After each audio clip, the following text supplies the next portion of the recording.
Hi guys, my name is Chantel McCarthy and this is my introduction video. And a little bit about myself. I was born and raised in Wichita, Kansas and currently still live here. And I've been married for almost 2 years. I currently have no children. And a little bit about my professional demographics. I have 5 years of teaching experience. I started out at Hayesville Middle School teaching sixth grade math, which is a big school. It's a 6A district. And then I transferred to Cheney High School teaching ninth grade math, which is a 3A district, so about half the size. A little bit about me. I do a lot of work with remedial students at Hayesville and Cheney both.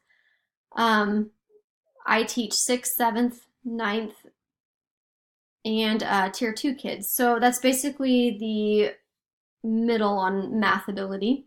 And then 2 years ago, I was granted a new class, which is full of Tier 3 ninth graders, which are the students who really struggle on math, and it's also combined with special ed kids. So a little bit about how my school uses data to analyze and make decisions. One would be through the building leadership team.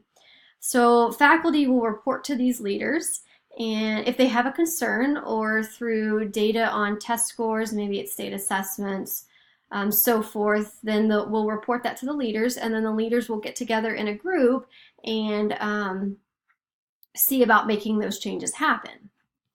Another way we do or analyze data to make decisions is through ACT scores. So, I don't know, it was a few years back when looking at ACT scores, we decided to implement an ACT prep course based off of those scores. Students really needed some help in that area to improve those scores. And then a third way that we analyze data would be through our professional learning days. One way to do that is through analyzing test scores. We also have 6 through 12 curriculum meetings where we look at data to make decisions. And also, we currently implemented a year ago all of these college and career ready classes. And to be able to decide on what classes we should offer, we sent out surveys to students to see what they were most interested in order to make those decisions.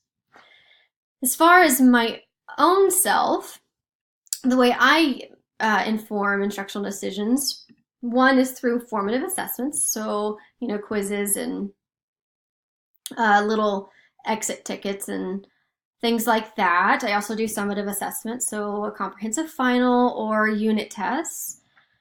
I also do what's called seminar pullouts. So if some of my students don't perform well on a homework assignment or even on a quiz or a test, I will make a list of those students and pull them during a study period to help remediate those skills. I also use reflections, or I try to. I'm not always as good with this, but I try to reflect on my lessons and make notes for the next year. And then last, I also make decisions based off of IEP meetings, which I assume most teachers do. As far as how I can improve, when I thought about this, it made me think of PSEL-TLTE standard because that standard talks about a regular analysis of data on all students to help them improve, and I don't feel like I do, or I could do a better job on helping all students.